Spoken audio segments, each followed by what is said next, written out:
بسم اللہ الرحمن الرحیم۔ السلام علیکم۔ آپ دیکھ رہے ہیں D D P Analytica. Bharat نے مختلف ملکوں میں اپنے انٹیلیجنس کے بیسز بنائے ہوئے ہیں، لیکن ان کی جو شکل ہے، ان کی آڑ جس طریقے سے یا جس کے پیچھے، جس شیلڈ کے پیچھے چھپ کے وہ کام کرتے ہیں، وہ عموماً ان ملکوں میں ڈیولپمنٹل پروجیکٹس لے کے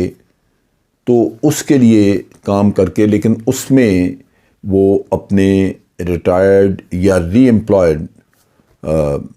آرمی یا نیوی کے آفیسرز جو ہیں، ایئر فورس کے آفیسر، ان کو امپلائے کرتے ہیں، جن سے کہ انٹیلیجنس کا کام لیا جاتا ہے۔ بھارت نہ صرف اپنے لیے بلکہ اپنے کچھ اور ممالک کے لیے جن سے اس کے تعلقات ہیں، دو طرفہ تعاون ہے، ان کے لیے بھی کام کرتا ہے۔ اور اس دو طرفہ تعاون کا فائدہ ان کو یہ ہے کہ جہاں پہ بھارت کی اپنی رسائی نہیں ہوتی، وہاں وہ جن سے تعاون کیا ہے وہ ملک ان کے لیے کام کر دیتے ہیں۔ مثال کے طور پہ بھارت اسرائیل کے لیے مختلف جگہوں سے انٹیلیجنس کلیکٹ کرتا ہے، اور چونکہ عرب ممالک، مڈل ایسٹ اور ایران وغیرہ میں بھارت کی رسائی اچھی ہے، وہاں بھارت کے تعلقات وغیرہ ان ممالک سے اچھے ہیں، اور یہ ممالک اپنے مالی مفادات کی وجہ سے اندھے ہو کے تو بھارت کو رسائی بھی دیتے ہیں، تو اس اندھے پن کا شکار ہوتے ہیں پھر، کیونکہ بھارت تو مخلص نہیں ہے، اس کا اتحادی ہے اسرائیل، اس کا اتحادی ہے اور کوئی یورپین کنٹریز آپ کہہ لیجئے یا جہاں بھی، تو وہ ان کے لیے کام کرتا ہے، یا even with in the Arab world وہ مختلف ممالک کے لیے کام کرتا ہے۔ نتیجہ یہ کہ یہ جو ڈیولپمنٹل پروجیکٹس بظاہر نظر آتے ہیں، اس میں وہ ڈیولپمنٹ کے ساتھ ساتھ جو انٹیلیجنس کا کام ہو رہا ہوتا ہے، اس سے بعض اوقات ملکوں کا بہت بڑا نقصان ہو جاتا ہے۔ جیسے ایران میں چابہار اور کی پورٹ وغیرہ وہ ڈیولپ کرنے کا کام کیا، پھر ایک روڈ لنک کرنا، افغانستان کے ساتھ لنک کرنے کے لیے ایک ہائی وے ڈیولپ کرنی تھی، اس پہ کچھ کام ہوا، لیکن یہ سارا جو کام تھا بظاہر یہ ایک ڈیولپمنٹ ورک تھا جو ہو بھی رہا تھا، لیکن اس میں جو سٹاف اور لوگ تھے، ان میں سٹف ان کیے ہوئے تھے اور لوگ، ان کو سرونگ لوگوں کو یہ ظاہر کیا ہوا تھا کہ وہ ریٹائرڈ ہیں، اور وہ پاکستان میں بھی دہشت گردی کرواتے تھے وہاں سے، اور بھارت اور ایران میں بہت ساری انٹیلیجنس اکٹھی کر کے تو وہ ایرانیوں کا بھی بیڑا غرق کر رہے تھے۔ مثلا ایرانین سائنٹسٹ وغیرہ جو نیوکلیر پروگرام ان کا ہے، اس میں بہت زیادہ اگر انٹرسٹ ہے تو وہ اسرائیل کا ہے کہ یہاں پہ کوئی ڈیولپمنٹ نہ ہو ایران میں نیوکلیر ویپن سسٹمز کی، اور یہاں پہ کوئی ان کے سائنٹسٹ وغیرہ ہیں تو ان کو ختم کیا جائے تاکہ ایران ترقی نہ کر سکے، اس فیلڈ میں بیکار ہو کے رہ جائے۔ تو ایرانی جو ہے وہ بھروسہ کرتے ہیں جب بھارت پہ، تو بھارت اپنا کام، اسرائیل کی رسائی جو وہاں پہ کم ہے تو اسرائیل کے لیے بھارت کام کا آسان بنا دیتا، اور وہاں سے انفارمیشن لے کے، چنانچہ جو پیچھے ان کے ایک دو اٹیکس ہوئے سینٹریفیوجز کے اوپر، یا ان کا ایک سائنٹسٹ وغیرہ جو ٹاپ سائنٹسٹ وہ مارے گئے، اس میں کہا جاتا ہے کہ اسرائیل کو بھارت کا تعاون حاصل تھا۔ سو یہ بغل میں چھری منہ میں رام رام، آپ دوست بھی بنے نظر آتے ہیں، لیکن اندر آپ کچھ اور کام کر رہے ہیں۔ پاکستان کے خلاف کام وہاں سے کرنا ان کی اپنی، بھارت کی اپنی ضرورت تھی۔ ہمیں ہمیشہ اس کا افسوس رہا کہ ہمارے انتہائی قریبی دوست برادر ملک کی سرزمین استعمال ہوئی ایران کی پاکستان کے خلاف، اور شاید اب بھی ہوتی ہے، کیونکہ بلوچ سیپریٹسٹ وغیرہ جو ہیں وہ کراس کر جاتے ہیں، ادھر جاتے ہیں۔ اب جو تازہ کیس ہوا ہے وہ ہے قطر کا۔ قطر میں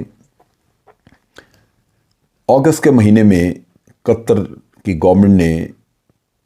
ان کے جو بھارت کے وہاں پہ لوگ کام کر رہے ہیں، اس میں نیوی کے ان کے آفیسرز تھے جو کہ وہاں پہ کام کر رہے تھے، غالباً ری امپلائڈ، یہ کہتے ہیں کہ جی ریٹائرڈ تھے لیکن غالباً ری امپلائڈ تھے، 8 آفیسر جن کو قطر نے ڈیٹین کیا ہے، اور ڈیٹینشن ان کی ہوئی ہے۔ اس کے بعد شروع میں تو انہوں نے ان کو بالکل ہی اچانک غائب کر دیا، ان کی کمیونیکیشن وغیرہ پیچھے ختم ہو گئی، اور بھارت نے بھی آواز نہیں نکالی کیونکہ معاملہ سیریس ہے. پھر وقت کے ساتھ آہستہ آہستہ بھارت نے کونسلر ایکسیس لی، پھر بات چیت یہ وہ. لیکن بھارت اس میں اگر عام حالات میں کسی ملک نے اسی طرح کسی کے لوگوں کو وہاں پہ وہ کام کر رہے ہیں اور ان کو پکڑ لیا ہو تو آپ کافی ایگریسولی آپ پرسو کرتے ہیں، آپ کہتے ہیں کہ جی ہمیں بتائیں کیوں پکڑا ہے، کیا وجہ ہے. لیکن یہاں چونکہ انڈیا آفیشلی یہ کام کروا رہا تھا ان سے جاسوسی کا، تو بھارت یہاں پہ بڑا سبمسو اور بیک فٹ پہ ہے. بھارت نے کوشش کی ہے کہ کسی طرح قطری چھوڑ دیں، لیکن قطر کے لوگوں نے، قطر کی حکومت نے نہ تو ان کے لوگ چھوڑے ہیں اور نہ ہی یہ بولتے ہیں بھارتی کہ وہ کیوں پکڑے ہوئے ہیں، کیا کہتے ہیں. اصل چیز یہ ہے کہ یہ چونکہ نیوی سے ریلیٹڈ تھے اور قطر چونکہ ایک ایسا ملک ہے جو کہ بڑے اہم حصے میں گلف میں یہاں پہ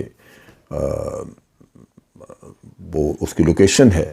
لہذا یہاں پہ ایران کی کلوزنس ہے، یہاں پہ اگر آپ دیکھیں سعودی عربیہ کی کلوزنس، اور یہ ریجن جو ہے وہ سارا اس میں چائنیز کی موومنٹ بہت زیادہ ہے. چنانچہ یہاں پہ ساری انفارمیشن جو کلیکٹ کرنی ہے وہ امریکہ کو بھی چاہیے، وہ اسرائیل کو بھی چاہیے، اور بھارت خود بھی لیتا ہے کیونکہ بھارت کو بھی چائنا اور پاکستان وغیرہ کے ان کی موومنٹ وغیرہ پہ نظر رکھنی ہے. تو یہ جو انتہائی غلیظ اور آپ کہہ لیجئے کہ بے شرمی کا کام تھا، یہ بھارت کے ذمہ تھا، اور انہوں نے اپنے آفیسر جو تھے وہ امپلائی کیے ہوئے تھے، وہ غالباً رنگے ہاتھوں پکڑے گئے. اور پکڑے اس طرح جاتے ہیں کہ اس معاملے میں تھرڈ کنٹری نے شکایت کی کہ قطر کو کہ آپ کی سرزمین سے یہ کام ہو رہا ہے ہمارے خلاف. لہذا قطری جو تھے وہ چوکنے ہوئے، انہوں نے تھوڑا بہت اس کو مانیٹر کیا. مانیٹر کرنے کے بعد انہوں نے ان لوگوں کو آدھی رات کو ریڈ کر کے ان کے گھروں پہ تو ان کو اریسٹ کر لیا. اب بھارت بیک فٹ پہ ہے، یہ کوشش کرتے ہیں ان سے بات چیت کرنے کی، اپنے لوگوں کو یقین دہانی کراتے رہتے ہیں. ایک دفعہ کونسلر ایکسیس مل گئی ہے، کچھ ان کی فیملیوں سے ٹیلی فونوں پہ بات وغیرہ بھی کروا دی ہے، لیکن بھارت کے پاس ایک بالکل ٹوٹلی مسٹیریس قسم کی خاموشی ہے. بھارت وضاحت نہیں دے رہا اپنے لوگوں کو، کیونکہ وضاحت کیا دیں. دوسری طرف یہ ہے کہ یہ سارا کھیل ہوا اس لیے کہ بھارت نے ان سے وہاں پہ ایک پرائیویٹ کمپنی ڈاہا کے نام پہ بنائی، جس میں جو ٹیکنالوجیز کا کام، یہ اور اکثر یہی کچھ کرتے ہیں، یہ ٹیکنالوجی وغیرہ کا قصہ لے کے تو وہاں پہ ان کی نیوی وغیرہ کے لیے کام شروع کر دیا، ٹیکنالوجی کا آفس کھول دیا، اور کوشش یہ کی کہ یہ لوگ وہاں پہ بیٹھ جائیں، پیسے بھی کمائیں اور ساتھ ساتھ ان کی جڑوں میں تیل بھی دیتے رہیں. پچھلے تقریباً یہ 5 سال سے یہ لوگ وہاں پہ تھے، اور 5 سال سے انہوں نے اپنے تعلقات وغیرہ دائیں بائیں اتنے بنا لیے ہوئے تھے کہ ان کو انفارمیشن کلیکشن میں کوئی بھی دقت نہیں تھی. یہ کمپنی جس کا نام میں بتا رہا ہوں، ڈھارا گلوبل ٹیکنالوجیز اس کا نام تھا، اور یہ بنیادی طور پہ کنسلٹنسی کا کام کرتی تھی، اور یہ نیوی، قطر کی نیوی کے لیے کچھ ایکسرسائز وغیرہ لکھنا کرنا، یہ ان کو کام کر کے دے رہے تھے. چنانچہ یہ 5 سال سے وہاں پہ، اب 5 سال کا حساب لینا کہ یہ کیا کیا تباہی پھیر چکے ہیں، کیا کیا کس کی انفارمیشن دے چکے ہیں، یہ کوئی چھوٹا کام نہیں، یہ کافی وقت لگے گا. اور میرا نہیں خیال کہ قطر ان لوگوں کو فوری طور پہ چھوڑے گا. تو یہ وہ نئی کہانی ہے جو کہ ہمارے چونکہ ممالک، اکثر ملک جو ہیں وہ بے احتیاطی کرتے ہیں، وہ ان لوگوں کو ان کے جھانسے میں آ جاتے ہیں، ان کو ٹھیکے وغیرہ دے دیتے ہیں کہ جی آپ یہاں پہ یہ ڈیولپمنٹل ورک کر دیں، وہ کر دیں. ایران بذات خود چونکہ بڑا کچھ سفر کر چکا ہے تو ایران کو ہوش کے ناخن لینے چاہیے، لیکن ابھی تک ایران نے کوئی ایسا کام نہیں کیا. نتیجہ یہ کہ بھارت کا وہی چابہار کا بیس موجود ہے. پاکستان کی شکایات کے باوجود ایران نہیں ہلا، لیکن ایران کسی وقت پہ جب ایک بہت بڑا نقصان اٹھا بیٹھے گا اسرائیلیوں کے ہاتھوں، تو شاید اس وقت پھر اس کے ہوش جاگیں یا ہوش کے ناخن لیں. وہ اس وقت فی الحال وہ خواب غفلت میں ہیں، اور بھارت کے جاسوسی کے نیٹ ورکس میں وہ گلف اور ان ممالک میں پوری طرح آزادانہ کام کر رہے ہیں، اسرائیل کے لیے، امریکہ کے لیے،